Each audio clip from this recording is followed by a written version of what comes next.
মুর্শিদাবাদের যে কোনো জায়গায় কাঠ লোড করার আগে অবশ্যই পার্টিকে জিজ্ঞাসা করে নেবে খালি কীভাবে হবে, ঠিক আছে? ক্রেন দিয়ে যদি খালি হয় তো লোড করবা, তাহলে লোড করবা না, নাহলে বডির অনেকটাই ক্ষতি হবে। গাড়ির অনেকটাই ক্ষয়ক্ষতি হয়েছে, অনেকটাই। তো বডির উপরে যে মালটা ছিল সেই মালটা লেবারে মানে খালি করেছে, 3-4টে লেবারে শাবল ভরে বাস ভরে মানে ওপর থেকে ফেলেছে। আর ওপর থেকে ফেলা মাত্র মানে বডিতে আঘাত পেয়েছে, বডিতে মানে চোট লাগছে।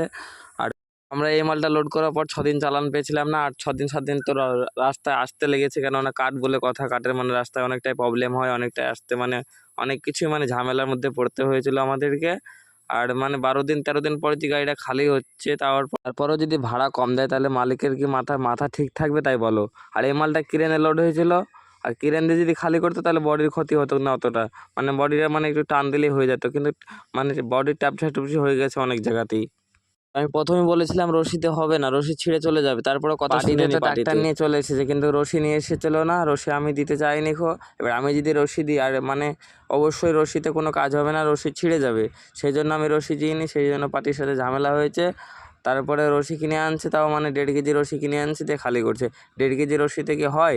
রশিতে এমনি ছিঁড়ে যাবে। দেখো ট্রাক্টরের কী অবস্থা, এত মানে এক একটা কাঠের 2 টন 1.5 টন করে ওজন টানতে পারে এর সব রশিতে।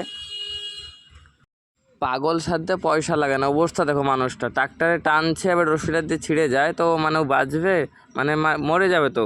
রশিটা দিয়ে মানে ছিঁড়ে যায় আচমকা, তো মানে ওকে দিয়ে লাগে তো অবশ্যই মরে যাবে, তো ওখানে টানার কি দরকার? আর মেন রোডের ওপর খালি করছে, মানে রাস্তাটা এতটা যে মানে জাম লাগিয়ে দিয়েছে, কীভাবে জাম লেগে গেছে তাই দেখো। তো দেখো আমাদের 14 চাকা 30 টন পাসিং, তো মানে কাঠটা এতটাই শুকনো, তো 30 টন মাল মানে নিতে পারিনি। হাইট করেছি 14 ফুট, 14.5 ফুট হাইট হয়েছিল, তারপরেও মানে 30 টন মাল হয়নি, 27 টন মাল হয়েছে। আর মানে 30 টনের ভাড়া দেওয়ার কথা ছিল, কিন্তু 30 টনের ভাড়া দেয়নি, 27 টনের ভাড়া দিয়েছে।